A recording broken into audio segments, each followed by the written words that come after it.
Mister beast का नाम आते ही दिमाग में आता है दुनिया का सबसे बड़ा यूट्यूबर जो क्रॉर्स की गिवअवेज करता है और इम्पॉसिबल लगने वेल चैलेंजेस को रियलिटी में बदल देता है। लोग कहते हैं कि मिस्टर बीस्ट की वीडियोस 100% रियल होती है, पर असल में कहानी कुछ अलग है।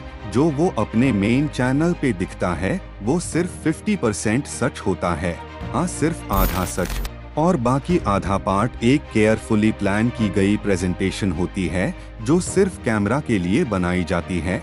फिर आता है उसका सेकंड चैनल मिस्टर बीस्ट 2। वहाँ लगता है सब कुछ रॉ और अनफिल्टर्ड है, जैसे कि यूं असली बिहाइंड द सीन्स मिल रहा है, पर असल में वो भी सिर्फ 75% सच होता है। बाकी गया वो 25% जो कभी पब्लिक के सामने नहीं आता। ये 25% में होता है असली प्लानिंग, असली स्ट्रगल्स और असली फेलियर्स जो ब्रांड इमेज के साथ मैच नहीं करते।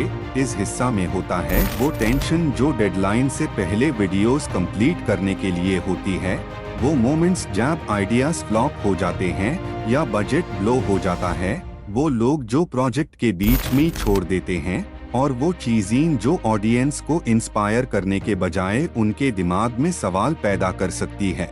मिस्टर बीस्ट अपने इमेज को एक इंस्पिरेशन मशीन के रूप में रखना चाहता है, इसलिए ये 25% हमेशा लॉक्ड रहता है।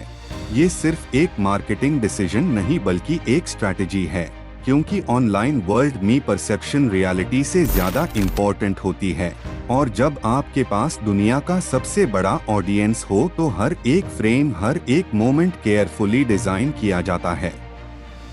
ये सच समझने के बाद आप मिस्टर बीस्ट की हर वीडियो को एक नई नजर से देखेंगे। अब सवाल ये है कि क्या आप सच के इस हिडन 25% को देखने के लिए तैयार हो? अगर आप सोच रहे हो कि मैं ये 25% कैसे जानता हूँ, तो सिंपल सी बात है, ऑनलाइन वर्ल्ड में कुछ भी परमानेंट सीक्रेट नहीं रहता। जो लोग इनके प्रोजेक्ट्स के साथ काम करते हैं या जो बैकग्राउंड में रहते हैं, उनके छोटे छोटे हिंट्स, लीक्स, इंटरव्यूज और बिहाइंड द सीन्स क्लिप्स से काफी कुछ समझ आता है, पर ये सब ओपनली शेयर नहीं किया जाता क्योंकि इमेज डैमेज हो सकती है। मिस्टर बीस्ट एक ब्रांड है और हर ब्रांड की तरह इस ब्रांड का भी एक क्लीन इमेज मेंटेन करना होता है। सोचो, अगर एक दिन वो सारा हिडन 25% ओपनली सामने रख दे तो क्या होगा? लोग शॉक में आ जाएंगे, कुछ लोग इंस्पायर होंगे कि स्ट्रगल्स भी होती है, पर कुछ लोग ट्रस्ट लूज कर देंगे, और जब ऑडियंस का ट्रस्ट शेक हो जाता है तो नंबर्स, व्यूज, स्पॉन्सर्स सब पर असर पड़ता है। इसलिए मिस्टर बीस्ट टीम हमेशा एक फाइन लाइन बैलेंस करती है, मेन चैनल पर बिग ड्रीम्स, गिवअवेज और परफेक्ट एग्जीक्यूशन, सेकंड चैनल पर थोड़ा रॉ, थोड़ा कैंडिड कंटेंट, और उसके बाद एक इनविजिबल वॉल जो हमेशा वो लास्ट 25% को प्रोटेक्ट करती है।